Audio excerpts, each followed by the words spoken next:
salah satu ciri pribadi inspiratif adalah kreatif dan inovatif. Maka saya mau menunjukkan kalau narasumber ini inspiratif dengan saya mengacak-acak jadwal yang sudah Anda buat.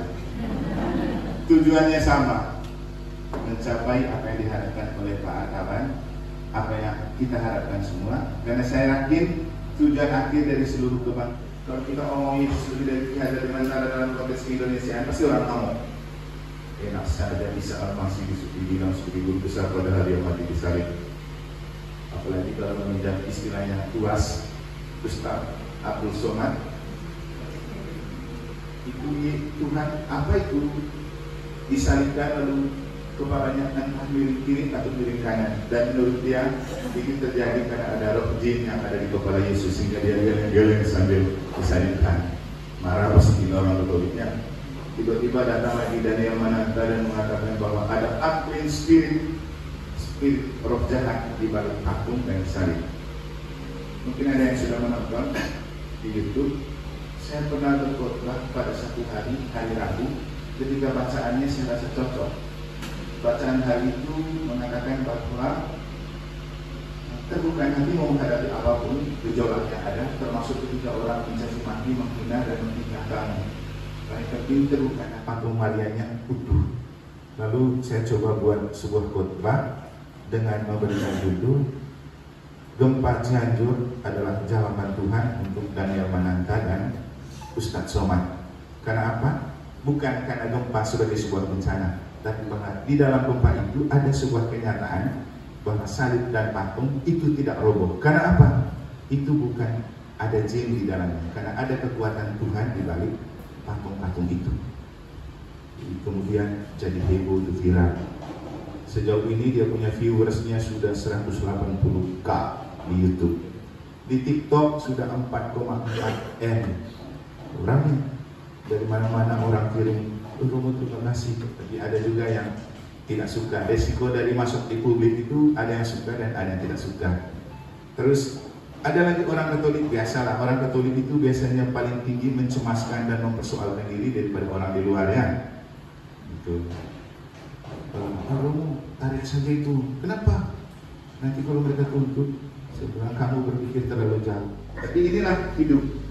Dan kita dalam dunia pendidikan, saya mau mengatakan figur Yesus itu lebih dari Ki Hajar Dewantara karena spirit yang berbeda. Kalau tadi saya bisik-bisik di Pak Doni, di sini juga saya baru dapat inspirasi tadi tentang ketika Pak Artawan mengatakan bahwa ada sesuatu yang lebih dari Yesus, dari yang dimiliki oleh Ki Hajar Dewantara, yang kepadanya kita berkiblat dan belajar. Itu kerohanian atau spirit. Lalu saya tambahkan di bahan saya sementara dulu, karena saya rasa ini baru. Dan itu ciri orang inspiratif itu memanfaatkan setiap peluang dan kesempatan untuk kreatif dan inovatif. Sehingga kalau kamu panggil saya pasti tidak salah pilih juga dalam konteks ini. Terus saya lalu berpikir, iya ya, bedanya di mana? Saya langsung berpikir bedanya di mana. Yang saya temukan begini, Ki Hajar Dewantara mengajak untuk kita punya prinsip dalam dunia pendidikan. Ingasuh sang tulodo ingma dia mengkasa tutulihannya, berjalan berdampingan, berjalan belakang, berjalan depan. Yesus punya bukan hanya ingat sesuatu duduk di Maria menungkasa ketulihannya, tapi berjalan bersama untuk memanggul salib. Sini bedanya. Kalau dikasih salib untuk Ki Hajar Dewantara, dia mau? Tidak. Dan apa salibnya? Bakat. Menjadi pendidik itu sama dengan memanggul salib. Tekanan dari saya mungkin ada, tekanan dari orang tua mungkin ada, tuntutan dari anak didik juga ada. Jadi pendidik itu adalah pilihan untuk berjalan bersama murid dengan memanggul salib. Pasti banyak hal yang membuat kita sakit hati, pasti. Tapi itu adalah salib yang terus kita pikul sampai ke Golgota dan mengantar orang pada suatu kondisi baru yang bernama kebangkitan.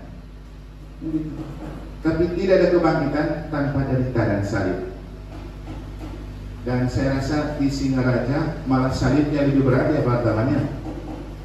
Tuntutannya besar, banyak, tapi yang sangat mencemaskan juga. Kalau sampai sekolah kita ini tutup, mau gimana ini? akhirnya tidak mengantar kita ke Golgota dan kebangkitan, tapi kita sebagai tukang ojek daripada guru. Hilang jiwanya. Jadi ketika kita jadi tukang ojek, yang diojeki murid, yang jadi bos kan murid, karena dia yang bayar. Jadi dia bebas sebebasnya mau mengatakan apa saja kepada tukang ojek. Nanti tunggu di kelas kau jadi guru. Artinya ini salah satu contoh untuk menunjukkan kepada kita bahwa kadang posisi yang agak sakral ini dan terhormat ini dipermainkan oleh kita sendiri karena kita kurang menampilkan diri sebagai figur yang layak untuk dihargai. Bagaimana caranya supaya kita menjadi figur yang dihargai? Mari kita menjadikan diri sebagai guru yang inspiratif. Karena kenyataannya, ketika kita menjadi pribadi yang menginspirasi banyak orang, itu yang membuat kita mudah disegani. Senang kalau dengan dia. Pokoknya dia punya pemikiran itu asik. Sesenang kalau ngobrol sama dia, ada sesuatu yang berbeda. Jadi itu yang membuat orang segan dengan kita, karena kita inspiratif. Kita segan dengan Ki Hajar Dewantara karena dia inspiratif. Kalau tidak, akhirnya Ki Hajar Dewantara tidak kalah beberapa presiden yang tidak mempesona. Dia lalu jadi lebih hebat. Atau itu dunia pendidikan, dunia sepak bola. Messi itu karena pribadi yang inspiratif jauh lebih tenar dan lebih hebat dari siapapun tokoh hebat di dunia ini. Bahkan kemudian orang memandang dia sebagai Tuhan yang sepak bola, karena lagi Tuhan Allah yang menciptakan dia gitu. Tapi yang mau dikatakan adalah bagaimana kita menciptakan dan memformat diri menjadi figur inspiratif untuk kemudian itu yang membuat orang kagum. Kekaguman menciptakan rasa segan, dan rasa segan membuat orang menghormati kita. Sekarang banyak pemimpin dunia, entah bupati, gubernur, atau apapun, karena kelihatannya kurang inspiratif, orang lalu tidak segan juga. Kan itu. Orang menghormati karena terpaksa dia pejabat tinggi. Begitu jabatannya sudah habis, orang tidak hargai lagi. Demikian juga di gereja. Kita itu jadi umat, saya selalu bilang ini, tolong kalau bapak-bapak yang sudah berambut putih, sudah agak berbotak karena usia sudah makin banyak, tampilkanlah diri sebagai figur umat, supaya ketika anak-anak dan umat ketemu kita di gereja, mereka menghormati dan menghargai kita karena kita seorang figur. Selamat pagi Bapak. Tapi kalau kita jadi Yudas di dalam gereja, entah jadi provokator, entah jadi perusak dengan segala macam cara, itu anak kecil di hati. Siapa? Orang yang buat begitu. Ya. Tidak ada harga dirinya sama sekali. Lari jauh dari temanya. Soalnya belum connect tuh. 3 kali. Yesus Tuhan saja jatuh 3 kali. Apalagi kita manusia. Berkali-kali gak apa-apa. Tapi jangan lupa bangun dan bangkit. Jadi dunia kita secara global itu sudah jatuh berapa kali sudah, COVID apa segala macam. Tapi kita perlu bangun dan bangkit. Termasuk dunia pendidikan kita juga jatuh efek dari pandemi COVID. Tapi tidak bisa kita terus terjatuh dan ada di bawah. Perlu kita bangkit supaya ada di atas. Karena seperti roda kendaraan, kalau dia tidak berputar untuk pergantian ada di atas dan ada di bawah, kendaraan itu tidak akan pernah berpindah. Tapi kalau dia berani untuk berputar, kadang di atas, kadang di bawah, itu yang membuat kendaraannya berpindah. Dan kita harus menjadi seperti roda yang terus digiris dan digilas, kadang di atas, kadang di bawah. Tapi itu yang membuat kita membawa perubahan untuk anak didik. Itu paling penting. Maka lihatlah posisi sebagai pendidik itu adalah bagian dari cara memanggul salib Yesus untuk membuat anak-anak sampai ke Golgota dan menikmati kebangkitan. Sudah berapa menit ini? Belum terkonek-konek. Sekarang kita melihat dunia pendidikan kita tanpa salib. tapi begitu kita masuk, kita akan menemukan bahwa ada banyak salib di dalamnya. Tapi tidak perlu kita ciut dan takut karena beratnya salib dan banyaknya salib. Karena kalau kita berani mengambil untuk memanggilnya, belajar dari Yesus sang guru dan Ki Hajar Dewantara sebagai model. Saya satukan menjadi pengajar yang inspiratif dan memerdekakan dengan menjadikan Yesus dan Ki Hajar Dewantara sebagai model. Maka sesinya tadi sudah sebagiannya nanti di bagian sesi 2 dan sesi 1 kita pakai untuk proses ini. Karena sesuai dengan pesan dari yayasan harus ada dinamika kelompok dan memang itu lebih bagus dan jauh lebih bagus kalau kita mendalami tema ini secara bersama. Jadi tadi kita sudah mulai dengan ada di depan, ini sekarang makin turun ada di antara. Nanti silakan Anda berdiskusi dalam kelompok 10 orang, satunya bebas mau masuk di mana saja. Dibuat sedemikian supaya masing-masing unit SD, TK, SMP ada. Ini pertanyaannya. Sebutkan ciri pribadi inspiratif dari yang kamu alami selama menjadi guru. Jangan cari yang lain-lain, jangan cari di Google, cari di pengalamanmu. Ya, sekarang ini kan produk-produk Google, apa-apa tugas searching di Google. Padahal lupa bahwa pribadi kita lebih kaya daripada Google. Pengalaman hidup itu tidak pernah dicatat di Google, tapi kita punya banyak pengalaman yang seringkali tidak kita bagikan kepada sesama, padahal itu penting.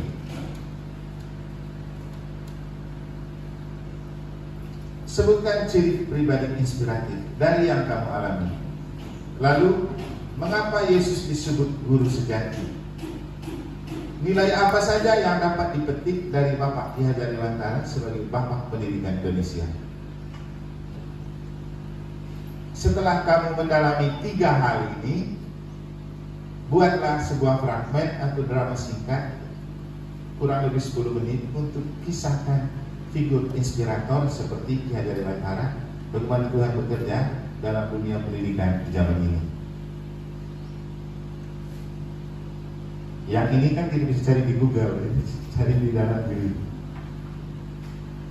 Ini hal teknis. Buatlah nama kelompok, pakai orang kudus. Siapa tahu nama orang kudus membantu sedikit menguduskan kita, no? Mengapa dan untuk apa pilih nama itu?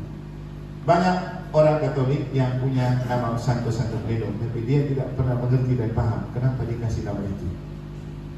Padahal itu penting. Nah, sekarang para guru saya ajak cari nama kelompok dengan pakai orang kudus yang kamu rasa cocok menjadi inspirator dan berikan alasan mengapa pilih nama itu dan untuk apa. Terakhir, buatkan yel-yel sebagai identitas kelompok waktu presentasi, sehingga sesi yang tadi main-main itu bergabung di sini saja. Setelah berjalan dengan dinamika itu, nanti baru saya akan sampaikan bahan yang sudah saya siapkan dan akan coba saya sesuaikan dengan hasil diskusi kelompok. Oke, bagi kelompoknya bagaimana nih Bapak MC? Mungkin hitung 1, 2, 3, 4, 1, 2, 3, 4. Lalu kelompok 1, 1, kelompok 2, 2, kelompok 3, 3, kelompok 4, 4. Nomor 4, 4. TK-nya berhitung TK supaya oh ya, supaya nanti ada lintas.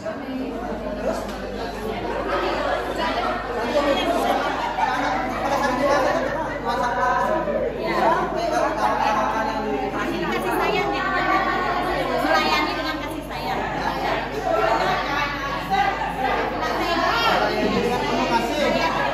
Masukkan ke YouTube ya.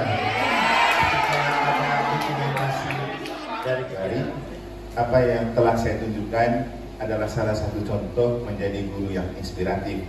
Pertama, kita mulai dengan kami berada di depan, kemudian lebih banyak waktu berproses bersama Bapak Ibu, lalu kemudian sekarang saya ada di belakang untuk mencoba memaknai keberadaan dan proses belajar bersama untuk memotivasi dan membangun harapan bagi anak didik ke depan, sehingga proses yang telah kita lalui adalah sebuah gambaran bagaimana menjadi seorang guru yang inspiratif dan memerdekakan.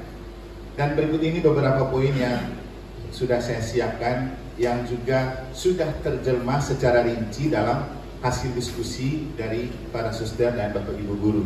Sehingga semua bahan yang Anda telah catat ada di sini. Dan saya merasa berterima kasih karena sudah mendapat ilmu dari Bapak Ibu guru yang aslinya menjadi pendidik, untuk ketika satu saat nanti saya diminta di tempat yang lain, saya sudah diberkaya gitu. Terima kasih banyak. Dan memang menjadi guru bukanlah Superman, kita tahu semua. Kadang-kadang ada banyak hal yang kita belajar dari anak didik untuk kita. Makanya perlu memakai prinsip Ki Hajar Dewantara, ingat sosang tulodo imadia manungka satu puri handayani. Namun melampaui itu, yang ingin saya sampaikan bagaimana mengenakan spirit Yesus menjadi seorang guru.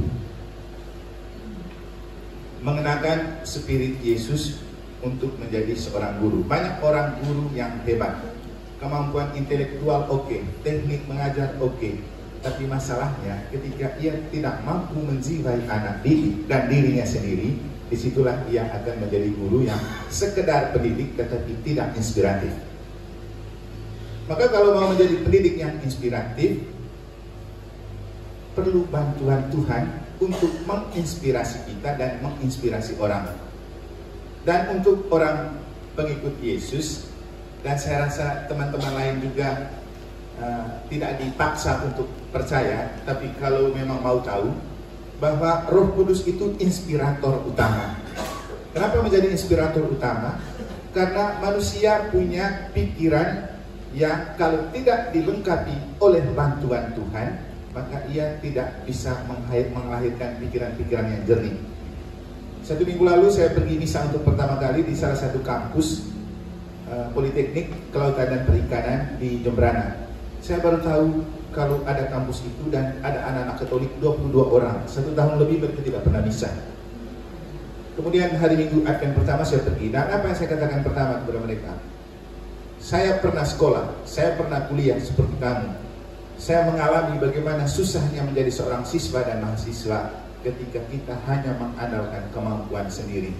Anda boleh hebat dan pintar untuk berpikir dan memiliki banyak pengetahuan, tapi kalau tidak ada spiritualitas yang menjiwai akal budi, kamu tidak akan menjadi seorang pribadi yang sukses. Saya kasih contoh diri saya sendiri, saya bilang. Dulu saya kuliah, begitu masuk kuliah filsafat, semester 1 dan 2 di tingkat 1, saya langsung angkat tangan. Karena belajarnya melampaui kemampuan untuk harus berpikir efektif. Belajar filsafat soalnya. Kemudian saya awal-awal itu agak pening-pening dan pusing rasanya, dan itu yang membuat saya setelah semester pertama pergi ke pembina dan minta untuk mundur. Lalu pembinanya bilang, sudah itu jangan cepat menyerah, coba belajar sambil berdoa. Sudah saya bertahan, belajar sambil berdoa, dan sejak itu saya terus belajar sambil membuat, biasanya sebelum ujian saya novena, isinya sederhana saja. Tuhan, Engkau yang menciptakan saya, Engkau tahu kemampuan saya. Tuhan sudah lihat bagaimana saya berjuang dengan kemampuan saya, tetapi Tuhan juga tahu, Tuhan menciptakan otak yang terbatas untuk saya. Dan saya harus mempelajari diktat setebal ini dan beberapa mata kuliah yang harus diuji. Diktatnya menumpuk, harus diuji dengan cuma 3-5 soal. Bagaimana itu bisa menguasai? Tapi Tuhan tahu saya sudah belajar, Tuhan tahu kemampuan saya. Terakhir saya cuma mau bilang, terjadilah sesuai dengan apa yang Tuhan mau. Saya cuma berharap agar Roh Kudus Tuhan selalu mengilhami dan menjiwai kemampuan saya yang terbatas. Sudah ikut kuliah-kuliah, akhirnya di semester 2 ada satu mata kuliah yang paling sulit, namanya epistemologi. Itu filsafat yang paling sulit. Dosennya orang Polandia, teman kelasnya almarhum Paus Yohanes Paulus II, Joseph Pinasek namanya. Itu rata-rata 90% mahasiswa itu susah dan Tapi waktu ujian, saya dengan ketiga teman saya untuk mata kuliah yang sulit ini, kami dapat 10 telang. Padahal saya juga merasa kemampuan saya tidak sehebat mereka. Dan singkat cerita, untuk men-sharingkan ini bukan untuk menyombongkan diri, bagaimana kita berjuang sambil membiarkan roh Tuhan bekerja. Saya selalu berdoa dan hasil akhirnya setelah pas wisuda bersama 4 teman saya juga kami lulus cum laude gitu. Jadi lulus cum laude di filsafat itu tidak mudah. Tapi kemudian saya menemukan sebenarnya kemampuan saya biasa-biasa saja. Tapi karena saya mau membiarkan Tuhan bekerja di dalam diri saya, makanya saya bisa lulus baik. Kemudian yang akhirnya membuat saya memilih moto tabisan, aku tidak seorang diri sebab Bapa menyertai aku senantiasa. Ini contoh bagaimana ketika kita belajar dari guru sejati, Yesus. Tidak cukup berjalan bersama seperti kata Ki Hajar Dewantara. Kita perlu punya spirit seperti Yesus yang seorang guru. Dia mentok ketika di Taman Getsemani dia menemukan diri tidak mampu dan tidak kuat untuk menggapai visi dan misi Bapa, menyelamatkan dunia lewat memanggul salib dan harus mati di salib. Di Getsemani semalam suntuk, Yesus mengalami pergulatan yang hebat dan akhirnya ia menemukan diri sebagai orang yang tidak bisa. Ketika terjemah dalam bahasa begini, ya Bapa, kalau saja Bapa mau, biarkan piala ini berlalu daripadaku, tapi bukan menurut kehendakku, tapi kehendakmu yang terjadi. Itu yang membuat Bapa paham kemampuan Yesus, maka dia memberikan Roh Kudus pada saat itu untuk menguatkan Yesus bisa memanggul salib sampai ke puncak Golgota, lalu jatuh 3 kali. Kalau kita membayangkan secara manusiawi, manusia mana yang mampu jatuh 3 kali, dipukul, ditendang, dicaci maki, diludahi, kan habis tenaganya. Tapi Yesus bisa.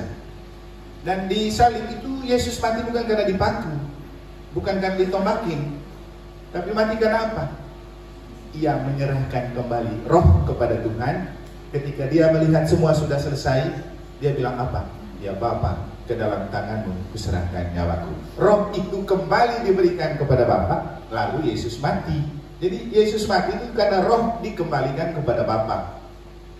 Menurut ilmu eksegese, tafsir kitab suci, penyerahan nyawa itu yang dilakukan oleh Yesus itu nomor 1 untuk mengembalikan kehidupan kepada Bapa. Nomor 2, ia menghembuskan itu untuk kita yang ditinggalkan.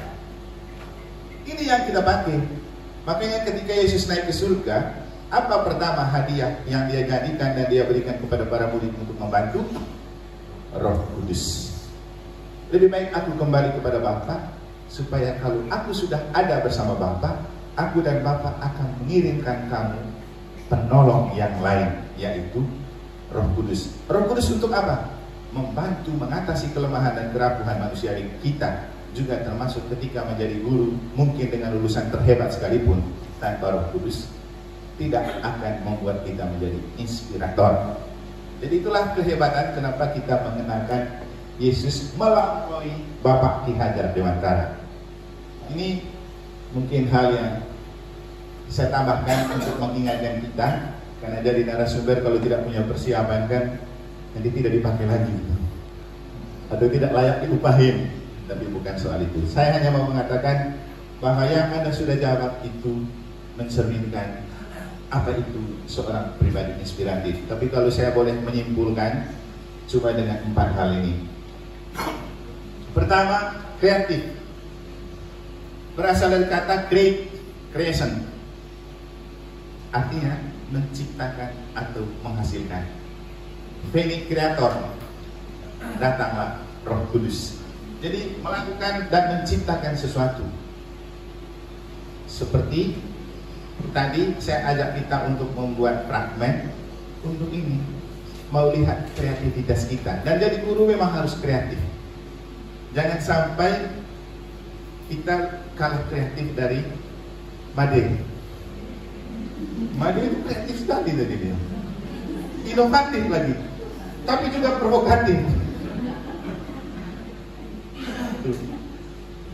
Inovatif, harus bisa berpikir tentang dan menghasilkan apa yang baru. Baru itu kalau definisi filsafat beda dari sebelumnya. Makanya kita itu harus selalu berpikir melahirkan cara yang berbeda. Masalahnya kita hidup di zaman copy paste. Saya paling anti copy paste. Kenapa? Kalau saya disuruh menjadi pemberi rekoleksi atau ini, saya selalu buat yang lain dari yang lain. Pasti selalu lain punya saya. Mungkin juga kamu menemukan gaya tadi lain dari yang lain. Karena saya selalu pengaruh karakter saya itu katalisator. Itu katalisator itu pendobrak. Dia selalu tidak suka zona nyaman dan tidak suka dengan yang sudah ada. Selalu ingin ada sesuatu yang baru, supaya bisa menginspirasi orang untuk melihat, coba kita ikut gayanya dia. Itu inovatif. Sama dengan mobil Innova. Innova itu selalu inovatif. Dia boleh bentuknya begitu-begitu, tapi dari pengalaman orang yang naik, di antara banyak mobil mewah, yang paling nyaman itu naik Innova. Entah karena apa, karena namanya Innova. Inovatif. Alternatif. Alternatif itu artinya coba berpikir dari sudut pandang yang lain, membuat pilihan. Seperti tadi, ada beberapa fragmen yang menunjukkan bagaimana guru harus kreatif untuk membuat beberapa pilihan agar muridnya tetap mau. Banyak cara berpikir yang harus dibuat supaya Made tetap tidak pindahkan. Dan hasil akhirnya dia senang karena ditraktir KFC sama mamanya. Dan tadi juga seorang mahasiswi yang sering terlambat karena ke pasar, itu kan berpikir alternatif juga. Karena kita guru yang tidak berpikir alternatif, murid duluan berpikir alternatif. Masalahnya, apakah kita tidak malu kalau murid lebih alternatif dari kita? Makanya jadi guru itu nanti kita lihat itu prinsip long life education itu benar. Jangan pernah berhenti belajar. Kita pastor juga jangan pernah berhenti belajar. Karena kalau tidak, kalau kita harus mengkhotbahkan teks bacaan yang sama untuk bisa 2-3 kali dengan pendengar berbeda, tidak mungkin kita harus mengkhotbahkan hal yang sama. Begitu. Jadi jangan pernah berhenti belajar. Lalu provokatif. Ini tidak sama artinya dengan para provokator, tapi yang mau dikatakan berpikir untuk memancing orang ikut bertanya, kan gitu. Kenapa dia bilang begitu ya? Gitu. Buat hal atau pernyataan yang membuat ikut bertanya. Misalnya, kenapa 1 tambah 1 sama dengan 2 tidak sama dengan min 2 kurang 1 misalnya gitu dong. Kenapa 4 tambah 4 sama dengan 8? Itu hasilnya sama dengan 10 kurang 2. Ya, hasilnya tetap 8, tapi dengan itu kita memancing mereka biar mereka berpikir sama dengan cara tadi. Kenapa saya minta untuk kita menjawab beberapa pertanyaan dan buat fragmen supaya kita dipancing untuk berpikir. Karena kalau tidak, kan tidak ada gunanya saya memberikan banyak bahan kalau kemudian tidak membuat kita ikut berpikir. Itu 4 hal yang menurut saya menunjukkan ciri pribadi inspiratif. Kalau mau menginspirasi dan menjadi, ini bahasa lainnya, cahaya untuk orang. Menjadi cahaya untuk orang. Jadi buah-buah pemikiran kita lalu kemudian dipakai oleh orang lain, dan itulah inspirator. Jadi cuplikan-cuplikan kata-kata bijak itu sebenarnya lahir daripada para inspirator. Dan Yesus itu jadi bukan hanya seorang guru sejati, tapi inspirator sejati. Kenapa? Sekarang usia kata-kata Yesus itu sudah 2000-an tahun. Kok makin tahun makin memikat ya kata-kata kitab suci. Beda dengan yang viral-viral. Begitu sudah habis panasnya, hilang pesonanya gitu. Dan banyak orang yang motivator, orator yang hebat, yang lekang oleh waktu. Contohnya siapa? Ajim. Habis itu Mario Teguh. Jadi musimnya berganti, sudah tidak mempesona lagi. Tapi Yesus punya selalu aktual dan update. Karena apa? Ini kan seperti Santo Paulus, tadi juga ada kelompok Santo Paulus. Kenapa? Santo Paulus itu mengakui Yesus itu tidak pernah berubah. Dia tetap sama, baik kemarin, hari ini, maupun selama-lamanya. Sehingga segala sesuatu akan berlalu, tetapi satu hal yang tidak berlalu, yaitu sabda Allah. Karena dia tak lekang oleh waktu. Jadi kitab suci kita akan selalu update. Dan inilah yang membuat Yesus berbeda dari Ki Hajar Dewantara. Karena kitab suci adalah pedoman. Sebelum ke sana, kita lihat dulu. Tadi ciri pribadi inspiratif. Sekarang modal pribadi inspiratif. Ini modalnya. Menurut saya cuma satu ini saja. Selalu berpikir dan tidak selalu kepikiran. Ini saya buat pernyataan provokatif supaya Bapak Ibu ikut berpikir.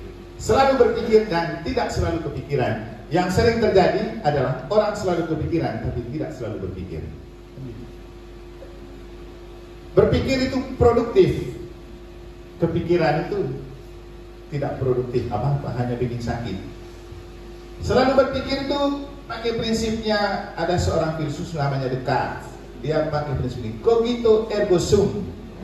Seandainya saya berpikir, maka saya ada. Kalau saya tidak berpikir, saya tidak ada. Masuk akal. Kecuali patung. Dia berpikir atau tidak berpikir, dia selalu ada. Ada banyak patung di Bali ini kan. Dia berpikir enggak. Ya, itu baru namanya patung. Tapi kalau manusia tidak pernah berpikir, tetapi ada, maka dia sama dengan patung juga kan. Sama dengan boneka. Jadi kalau manusia, dia harus berpikir. Hal yang kemudian cocok dengan istilah long life education. Belajarlah sepanjang hidup. Dan berpikir adalah proses pembelajaran. Saya saja siapkan bahan untuk Bapak Ibu harus berpikir. Saya berpikir juga tentang bagaimana metode terbaik untuk saya bisa membuat Bapak Ibu menikmati rekoleksi kali ini. Kalau tidak berpikir, tidak mungkin. Tapi tidak selalu kepikiran, karena kepikiran itu sama dengan menghayal, hasil akhirnya stres. Menghayal itu menciptakan banyak persoalan karena banyak asosiasi dan khayalan-khayalan yang sebenarnya tidak bisa terjadi. Kalau lihat di Kamus Umum Bahasa Indonesia, definisi masalah adalah kesenjangan antara harapan dan kenyataan. Dan orang kepikiran akan pasang selalu khayalan tinggi. Maunya begini, maunya gitu. Lihat dompet tidak diisi, stres. Karena menghayal. Selalu kepikiran. Kepikiran itu hal yang tidak produktif dan mungkin juga tidak akan terjadi, tapi selalu kita pikirkan. Dan celakanya kita orang Indonesia terlalu banyak kepikiran daripada berpikir. Jadi guru untuk mengajak orang berpikir, bukan untuk mengajarkan orang kepikiran. Sehingga sebenarnya pendidikan itu juga sebuah pengobatan psikologi. Untuk tidak salah memanfaatkan otak untuk berpikiran, tetapi pikir. Sekarang lihat perbedaan sedikit. Oh ya, tentang saya berpikir maka saya ada tadi ini orangnya. Dia ini seorang matematika. Aku berpikir maka aku ada. Dan uniknya dia ini orang pintar yang malah jatuh cinta pada perempuan yang bermata juling. Kenapa? Saya juga heran, masa dia jatuh cinta? Orang yang punya otak encer malah harus jatuh cinta pada perempuan bermata juling. Kan jarang terjadi ya. Tapi ini tentang konsep mencintai itu apa? Beda sekali antara ketika orang mencintai dengan pikiran dan mencintai dengan perasaan. Kebanyakan kita mencintai karena perasaan, sehingga jarang pakai pikiran dan akal sehat. Banyak masalah dalam hidup percintaan karena terlalu memainkan rasa, tidak pernah berpikir logis. Tapi juga tidak bisa terlalu logis untuk merasa tentang cinta ya. Karena ini soal perasaan. Tidak bisa ketika saya bilang, saya jatuh cinta, saya ada rasa macam jatuh cinta sama kamu. Tidak bisa bilang, coba pikir, nggak logis atau tidak? Tidak bisa. Tapi ketika kita jatuh cinta pada seorang, coba melibatkan otak untuk berpikir. Misalnya, dia itu sudah punya pasangan atau belum? Kan itu. Kadang, saking menggebu-gebunya perasaan, kita lupa dia sebenarnya punya orang, misalnya begitu. Karena pikiran tidak dipakai. Kenapa dia jatuh cinta pada perempuan bermata juling? Kenapa? Mau tahu? Kita coba mau tahu saja. Siapa tahu ada gunanya untuk kita menata ulang cara kita mencintai. Ini dia alasannya.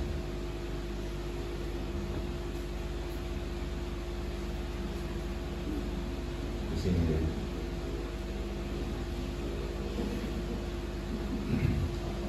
Saya mencintai seorang gadis seusiaku yang sedikit juling. Ketika itu, kesan yang terbentuk dalam pikiranku adalah ketika melihat bagaimana tatapan gadis bermata juling tertuju ke semua arah. Jadi rasa cinta, tapi dia pakai pikiran melihatnya. Jadi tatapan gadis bermata juling tertuju ke semua arah.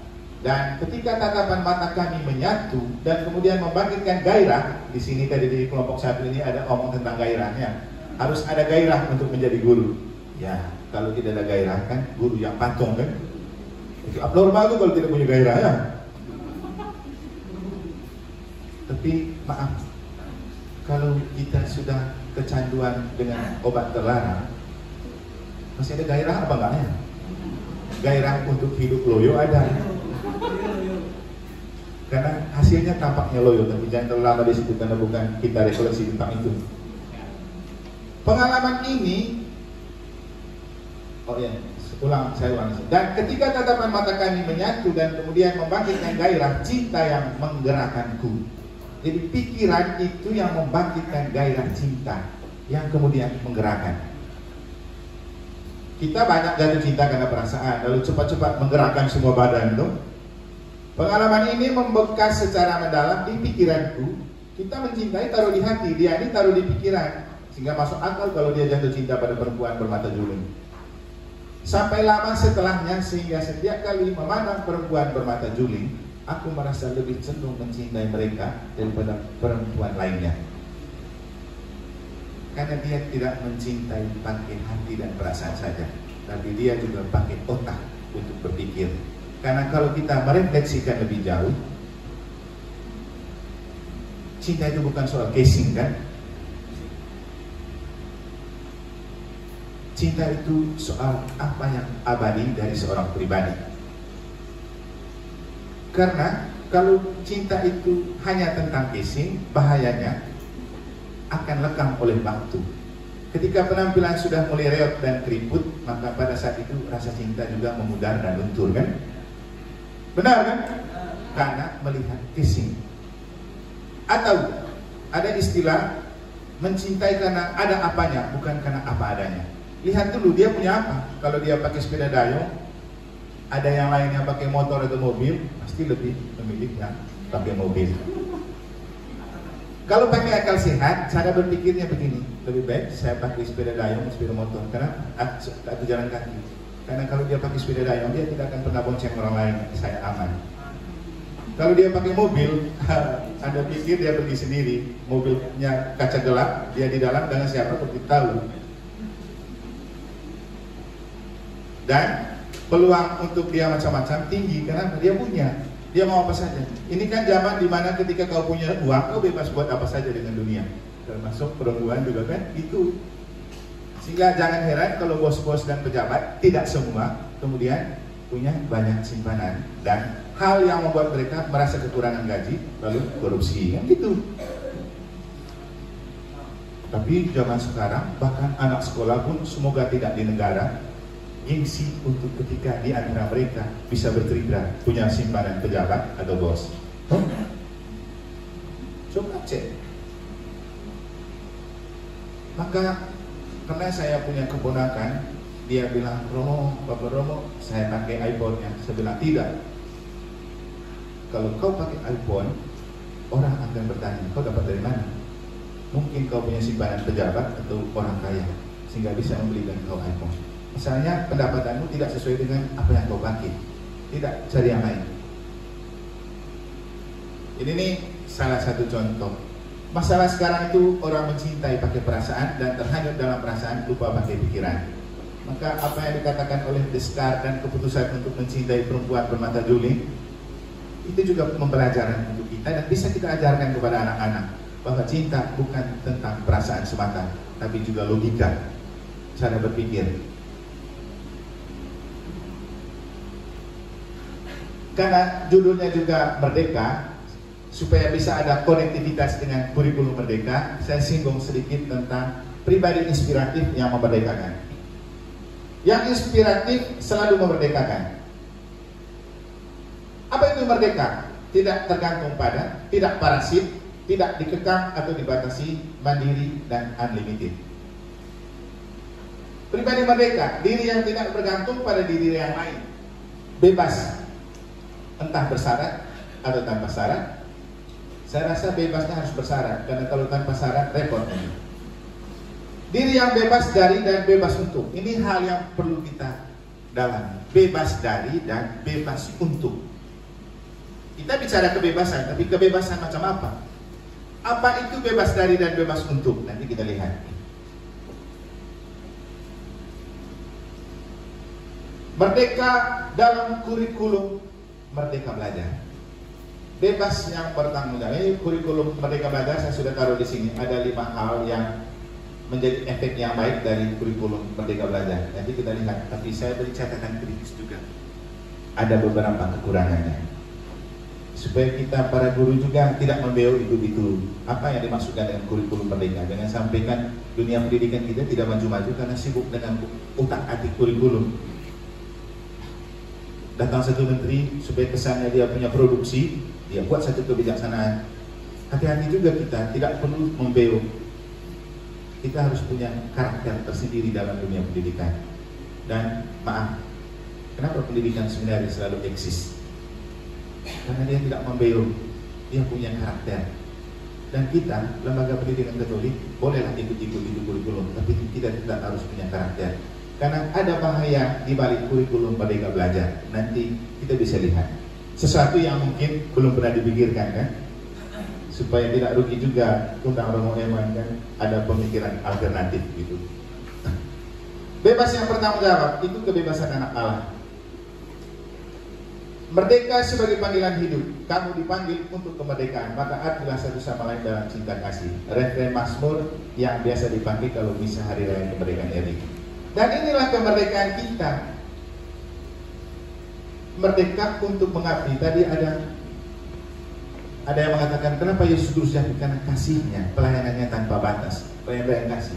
Dan kita itu merdeka itu sebuah panggilan untuk mengabdi satu sama lain dalam cinta kasih. Uskup Ruteng yang sekarang punya moto yang bagus untuk pelayanan. Namanya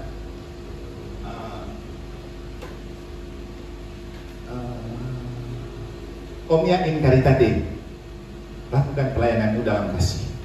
Omnia in Caritate, lakukan pelayananmu dalam kasih. Kita coba lihat sedikit yang dimaksudkan dengan kurikulum merdeka. Ini kurikulum merdeka versi Nadiem Makarim. 1. Siswa bebas memilih sesuai minat dan bakat masing-masing. Baik, tapi ada risiko. Guru serta sekolah diberikan kebebasan memilih kurikulum sesuai dengan karakteristik sekolah. Ya, untung kalau sekolahnya sudah jelas karakternya. Kalau belum jelas, mau apa? Guru diberikan hak untuk maju atau mundur dalam suatu fase kurikulum. Bahaya juga ini. Tergantung motivasi gurunya ini murni atau loyal. Kalau tidak, bahaya juga.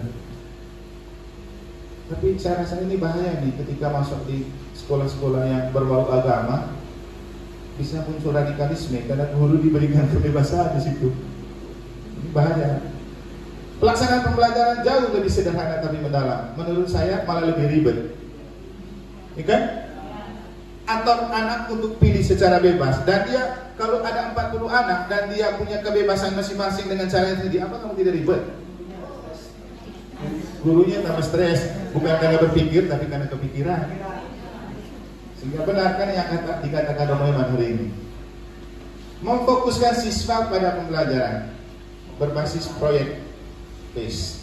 Memfokuskan siswa pada pembelajaran. Yakin kamu anak-anak sekarang itu bisa fokus? Menurut saya tidak. Krisis terbesar zaman ini adalah krisis untuk bisa fokus. Karena apa? Untuk bisa fokus harus dilatih. Dan karena itu menurut saya CBSA adalah cara paling baik untuk melatih fokus. Kita mengajar, tulis di papan, orang harus perhatikan. Itu kan latih fokus.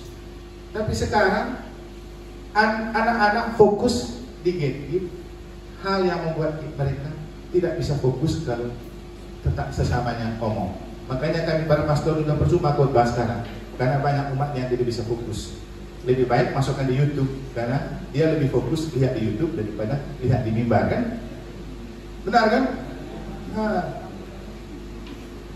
itu keunggulan kurikulum Merdeka yang menurut saya tidak unggul juga. Kalau seandainya Pak Menteri ini mau datang bahas bersama kita akan sampaikan beberapa kemungkinan yang perlu direvisi dari kurikulum ini. Sayangnya kalau kayak Romeman cuma jadi pastor paroki negara dia. Tetap hanya bisa gonggong-gonggong begini saja, bukan pengambil kebijaksanaan. Kita melihat kemerdekaan dalam konteks kitab suci. Galatia 5:1-13-15. Supaya kita sungguh-sungguh merdeka, Kristus telah memerdekakan kita. Karena itu berdirilah teguh dan jangan mau lagi dikenakan hukum perhambahan.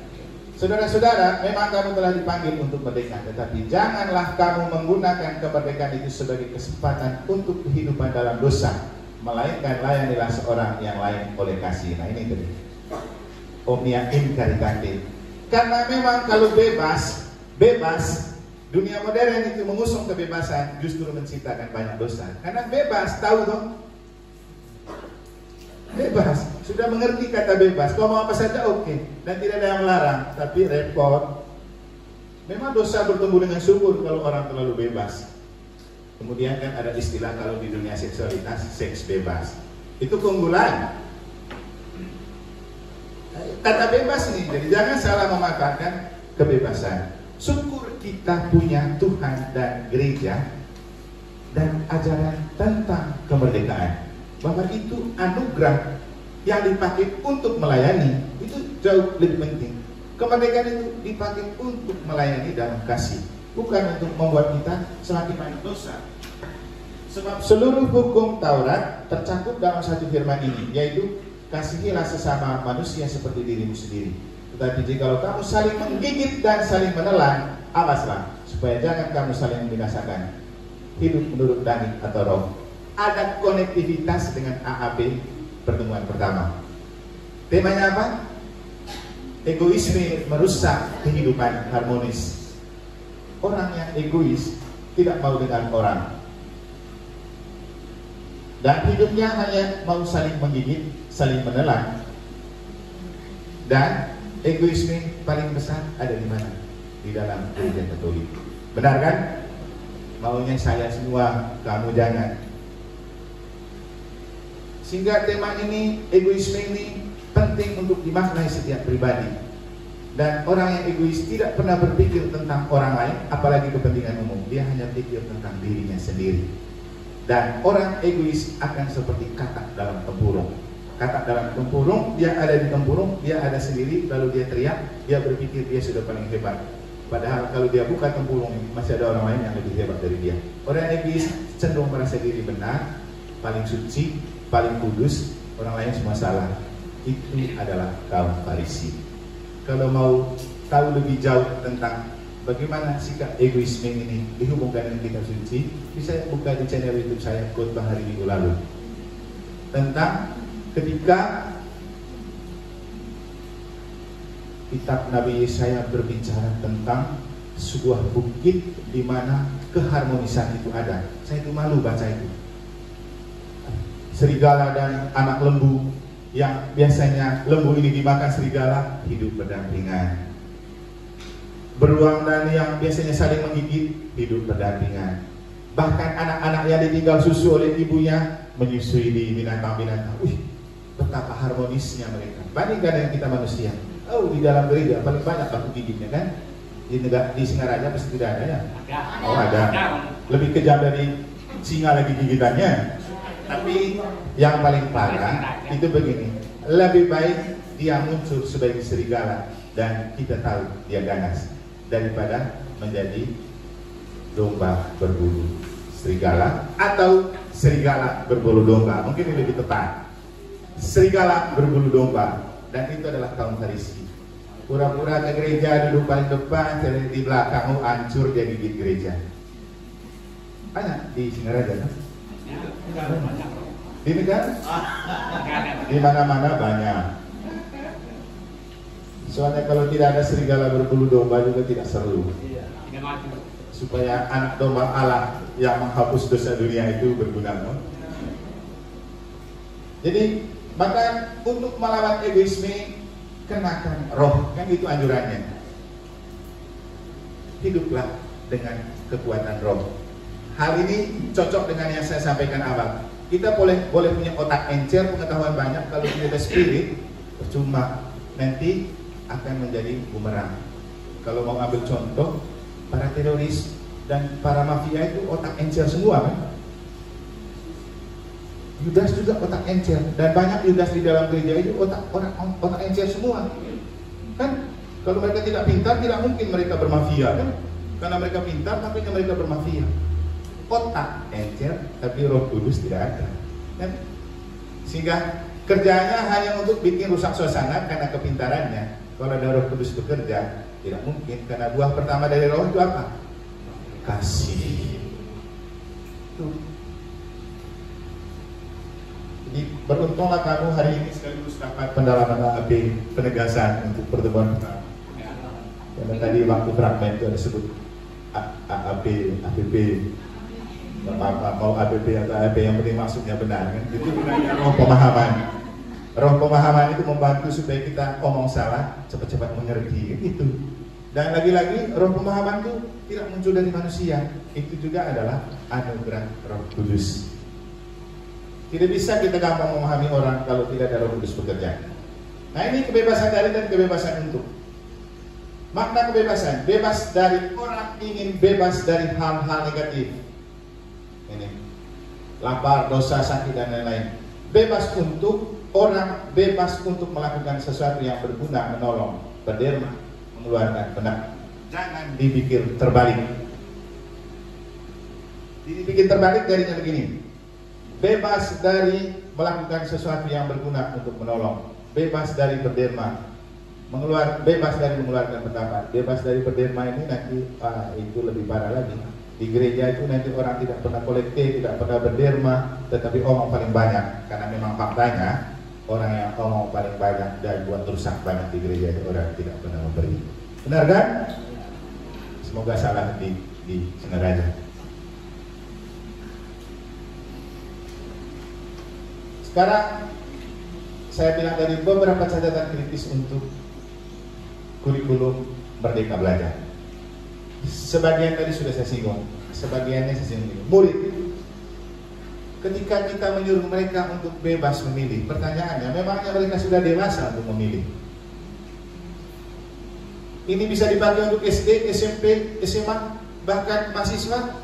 Maaf, bobot mahasiswa kita zaman sekarang beda dengan SD zaman dulu waktu kita masih diajarkan oleh guru-guru senior. Beda bobotnya. Kedewasaan juga berbeda, kan? Kalau kita mau jujur, beda. Maka ketika muncul kurikulum di mana bahkan orang usia dewasa pun belum dewasa punya cara bersikap, bahaya. Bahaya itu. Guru, sekarang lihat guru. Dengan kriteria tadi, kebebasan tadi dia mengatur, pertanyaannya benar-benar berkualitas dan kompeten? Enggak. Nah, ini tidak ada kata terlambat.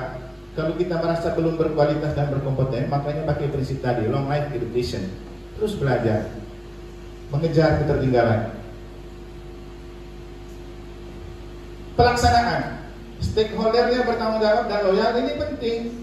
Ketika diberikan kebebasan, artinya semua stakeholder harus ikut bertanggung jawab dan loyal. Bicara tentang loyal ini beda dengan loyalnya.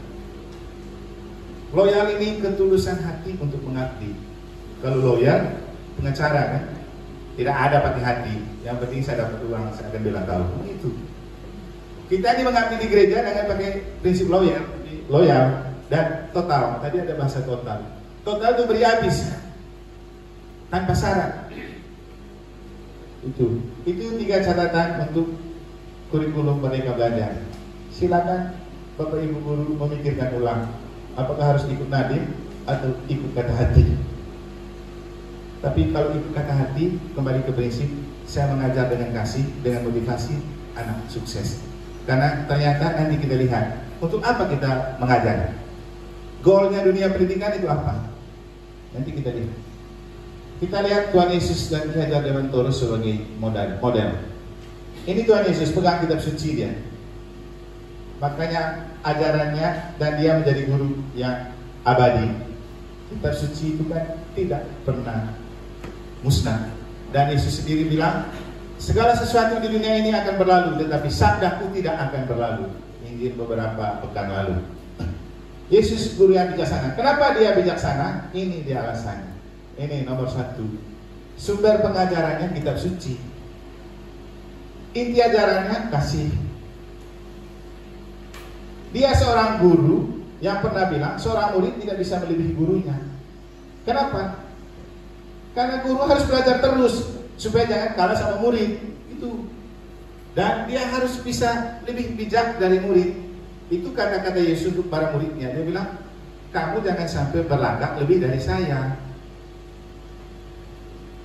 Itu.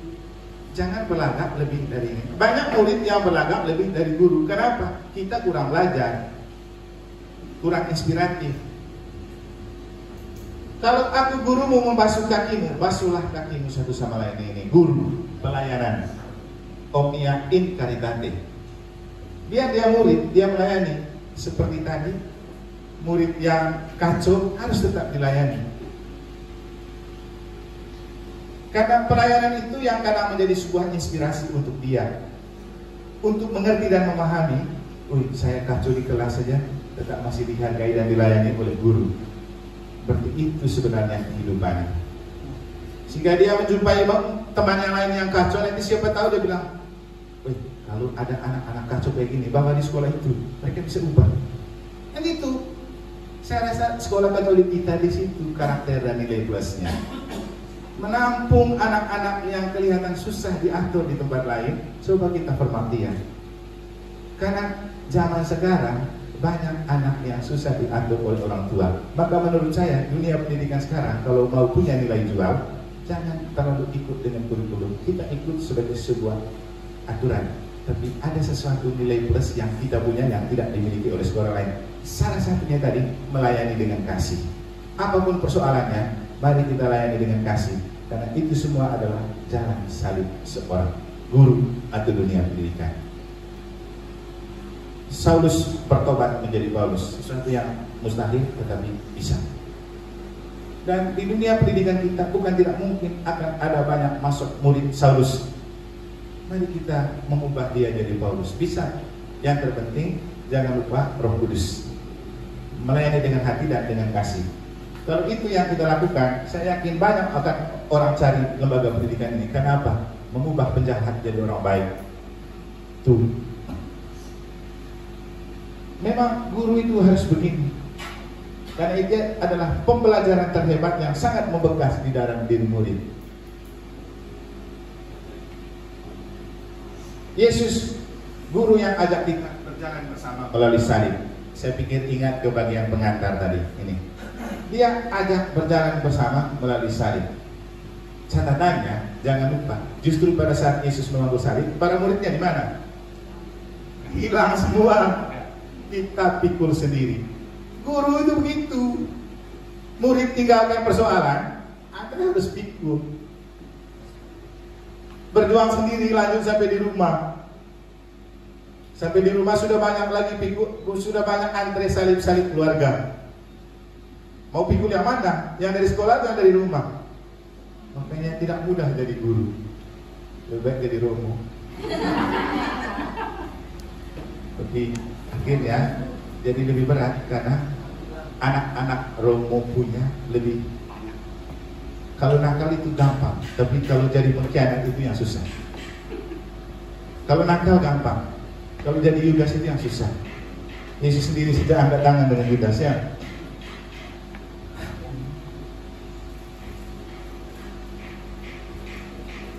Itu guru yang Yesus. Nah, ini Ki Hajar Dewantara, biar kita lihat perbedaannya. Tokoh pendidik yang ajak kita berjalan bersama melalui prinsip berjalan berdampingan, berjalan di depan, berjalan di belakang.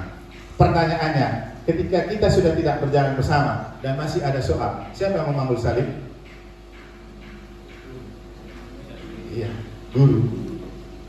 Guru yang paham bahwa menjadi pendidik adalah memanggul salib seperti Yesus. Itulah kehebatan dan kelebihannya.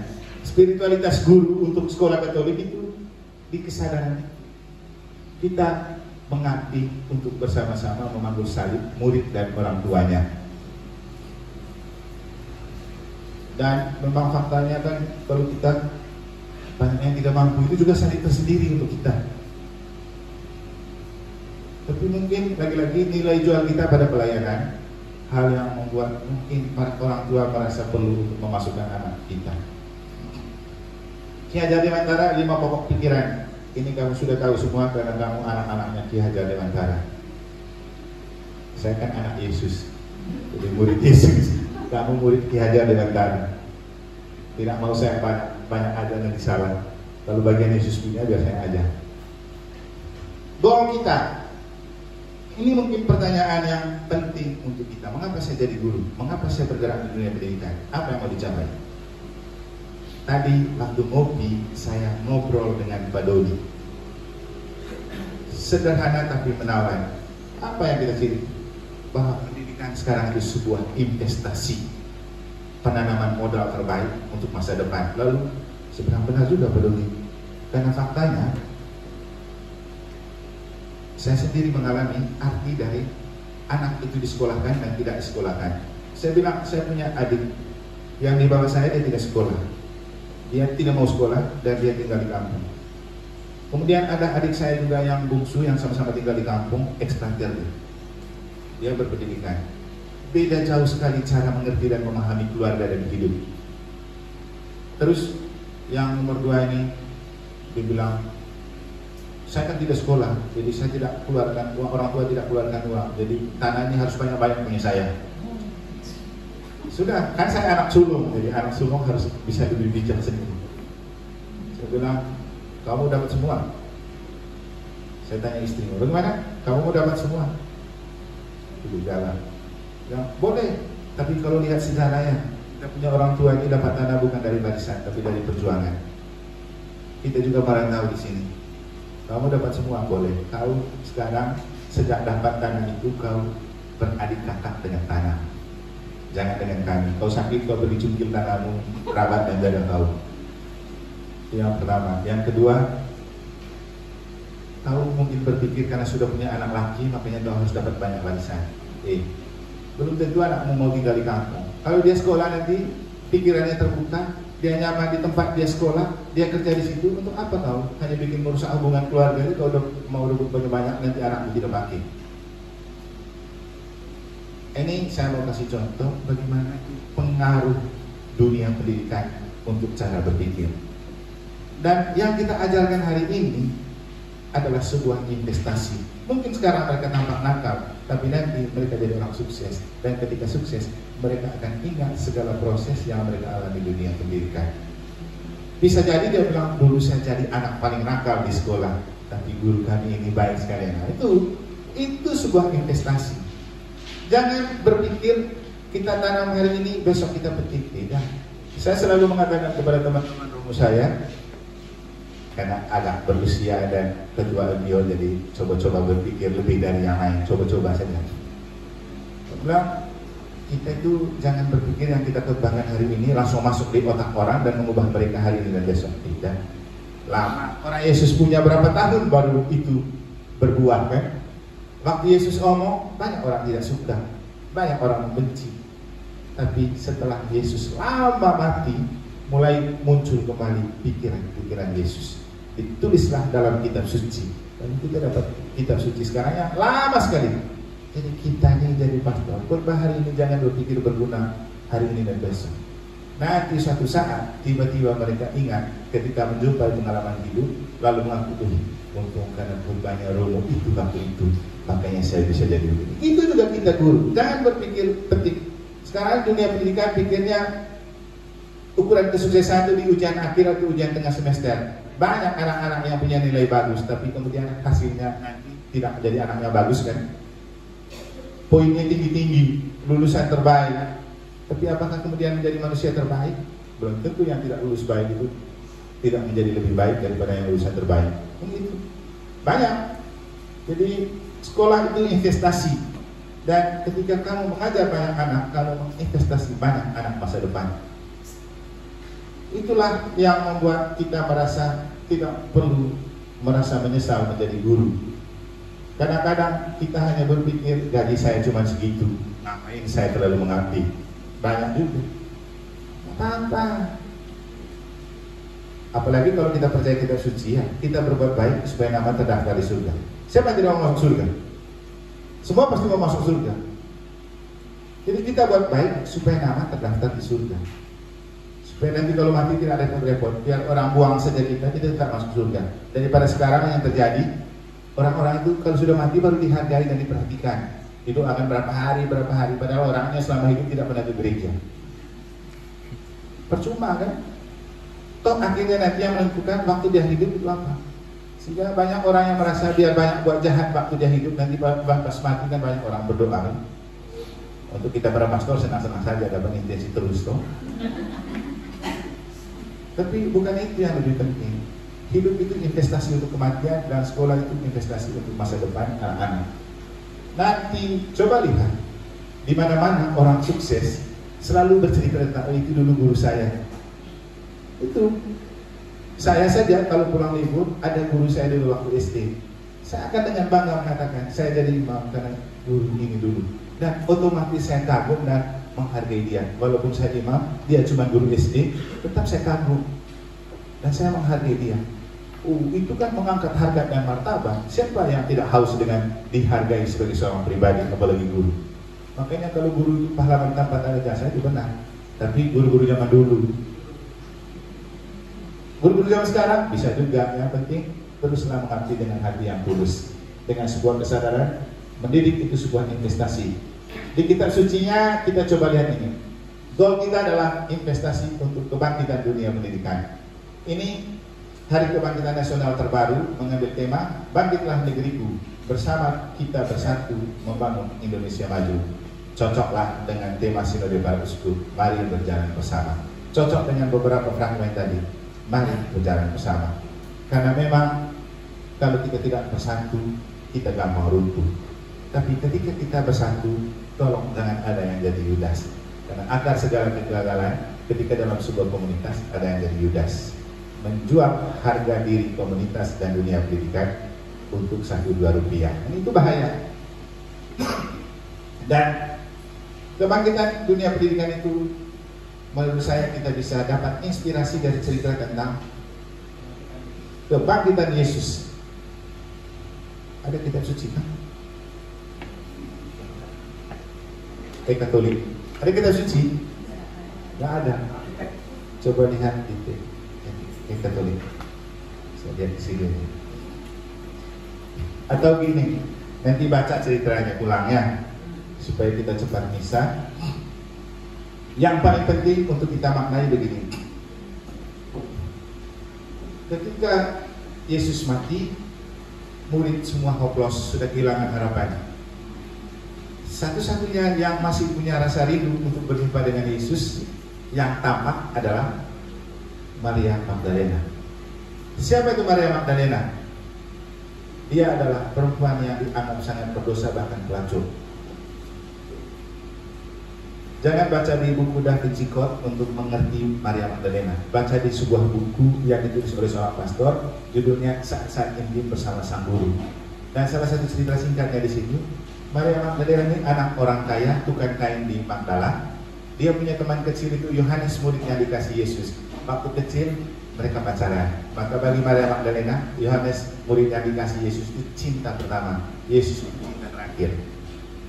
Tapi menjadi cinta terakhir bukan lalu menjadi suami istri, karena definisi cinta dalam pandangan rohani itu berbeda dari pandangan jasmani.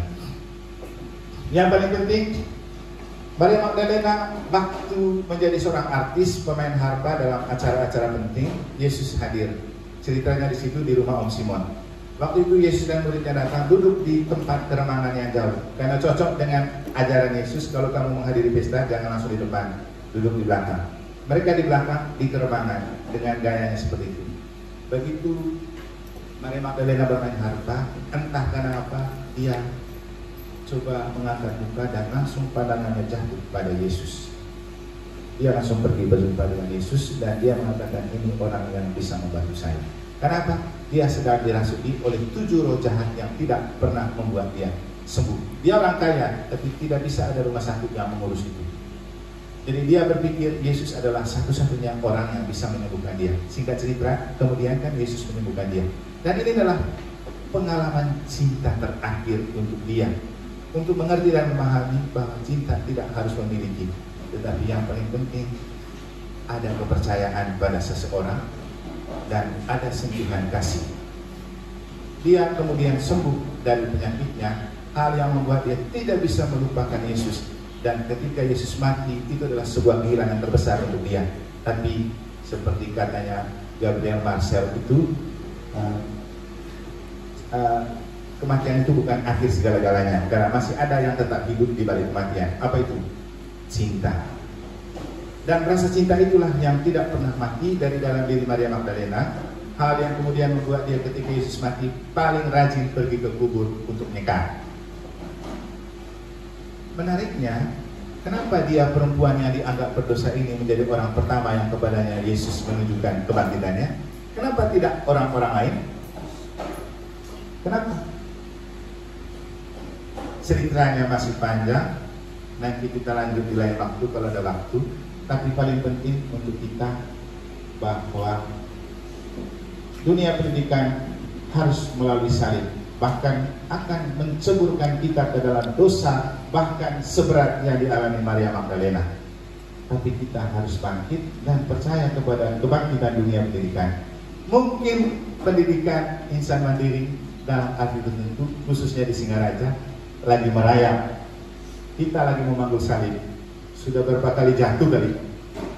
Mungkin juga kita akan terkubur dalam sebuah kondisi sudah kehilangan harapan. Tapi ada satu yang tidak pernah mati, yaitu cinta. Cintailah profesimu, cintailah lembaga dunia pendidikan ini. Karena walaupun yang lain sudah tampak terkubur bagi dunia, cinta tidak pernah mati. Dan teruslah mencari Yesus walaupun dia sudah terkubur, seperti Maria Magdalena. Dan kemudian Yesus datang menampakkan diri pertama kepada dia. Kenapa? Bukan karena dosa yang lebih penting, tapi karena cintanya yang lebih besar.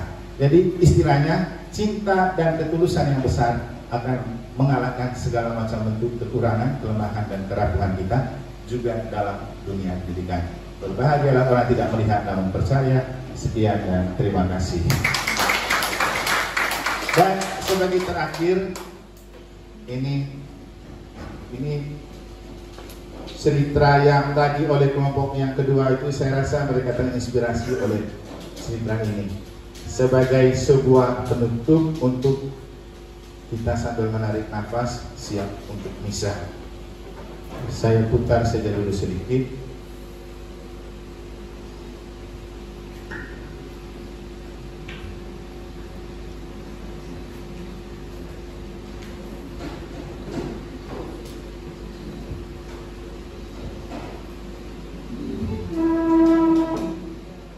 Diajak untuk berpikir kritis yang Romo sampaikan tadi kan. Oke, memprovokasinya ke hal yang positif. Bagaimana menyelesaikan masalah-masalah yang ada. Padahal kalau kita lihat, kalau kendalanya di administrasi, kita hanya bikin 1-2 tahun ketiga udah pasti bagus. Benar nggak kira-kira teman-teman? Iya, kita mengajak bersama teman-teman untuk itu. Terus bingung nih, kita mau ikut kurikulum Merdeka apa mau kurikulum yang lain? Tenang Bapak Ibu. Apakah Bapak Ibu menerapkan kurikulum Merdeka atau kurikulum K13? Enggak, Suster. Benar. Yang Bapak Ibu terapkan adalah kurikulum operasional satuan pendidikan. Kan ada di judul? Ya, KOSP kan judulnya. Berarti kurikulum itu dimodifikasi, kemudian Suster menambahkan sendiri kan? Atau tim pengembang sekolah menambahkan sendiri. Tujuan, ciri khas, arah sekolah Katolik itu kemana? Tidak usah bingung. Ya, kalau masalah administrasi kita selesaikan 1-2 tahun ini. Ya, semuanya gitu. Sisanya kita akan fokus pada pengembangan ciri khas kekatolikan kita dan mutu sekolah Katolik. Seperti itu. Jadi target dari bidang pendidikan juga arahnya ke sana Bapak Ibu. Memang kita di tahun-tahun awal perubahan kurikulum kan, wah, padahal kalau masalah RPP aja kita bisa amati, tiru dan modifikasi. tahun berikutnya kita modifikasi lagi, tahun berikutnya modifikasi. Ya jangan ganti tahunnya aja ya. Dah yang dirubah beberapa. Benar nggak Bapak Ibu? Oke. Kemudian tadi saya dengar ada pribadi kita lebih kaya daripada Google. Ini saya percaya sekali. Pengalaman kita dalam hidup tuh lebih kaya daripada Google. Google belajarnya dari pengalaman manusia. Jadi kadang-kadang kita kebalik kalau selalu bertanya sama Google terus gitu. Coba cari dalam diri kita apa sih yang kita butuhkan. Kemudian masalah Ki Hajar Dewantara sebagai pembimbing kita. Ki Hajar Dewantara itu mengambil Ingarso Sintolgo Imadi Mongonkaso dan Uri Handayani karena dulu dia itu pernah menelantarkan seorang anaknya. Dia lupa dia taruh di luar. Dia seorang wartawan, dia tidak ingin diganggu. Anaknya cerewet sekali. Dia taruh di luar, anaknya kedinginan dan akhirnya cacat. Dari situ dia bilang dia akan menghamba pada anak. Setelah saat itu dia mengabdikan seluruh dirinya itu ke dunia pendidikan, bangun taman siswa, pakai Montessori dalam pembelajaran. Semua menghamba pada siswa. Itu dasarnya dia mengeluarkan kata-kata tersebut. Kemudian kalau bagi saya sih yang paling berkesan itu ini, Yesus mengajak kita bersama memanggul salib. Salib dalam dunia pendidikan itu berat. Bagi guru itu salibnya berat sekali. Belum orang tua, belum anak-anak, belum masalah sendiri di rumah, belum masalah kesehatan kita. Betul ya Bapak Ibu ya? Ya Sabtu Minggu jangan kerja lagi Bapak Ibu, olahraga dulu sedikit. Ya, kalau orang Moeman ini saya lihat kalau di story dia tetap rohani ya, jasmani juga kan Romo ya. Ya olahraga gitu. Kalau saya lihat Romo Iman, aduh inspirasi banget kalau bagi saya. Jadi jangan terus kita kerja, tapi lupa juga untuk merawat diri kita. Oke. Kemudian Yesus mengajak kita bersama memanggul salib. Tidak ada kebangkitan tanpa derita. Dan ayo kita bangkit bersama. Bila perlu kita lahir kembali sambil menunggu kedatangan Yesus pada tanggal 25 Desember nanti pada saat hari Natal. Kalau kita bisa bangkit, lebih baik kita lahir kembali. Kita bangun review ini menjadi lebih baik lagi, percaya pada saat itu. Bapak Ibu, di sini juga kami dari pihak Yayasan Insan Mari Denpasar mengucapkan terima kasih, terutama kepada Romo yang bersedia hadir untuk kegiatan pada hari ini. Sangat luar biasa, kami mendapatkan curahan rohani yang luar biasa. Terima kasih kepada rekan-rekan, suster, Bapak Ibu yang telah mempersiapkan dengan baik sampai di akhir mukasi yang nanti. Kita hanya bertemu setahun sekali untuk rekoleksi, tapi saya harap di setiap tahunnya kita tetap disegarkan. Dan akhir kata saya tutup dengan pantun karena saya terinspirasi dari Pak Franky. Bantu cakep juga ya, sama. Ya kan? Oke, siap. Bangun pagi langsung senam. Jalan kaki ke atas bukit di Bangli. Terima kasih Romo Eman. Doakan kami untuk bangkit kembali. Baik, terima kasih.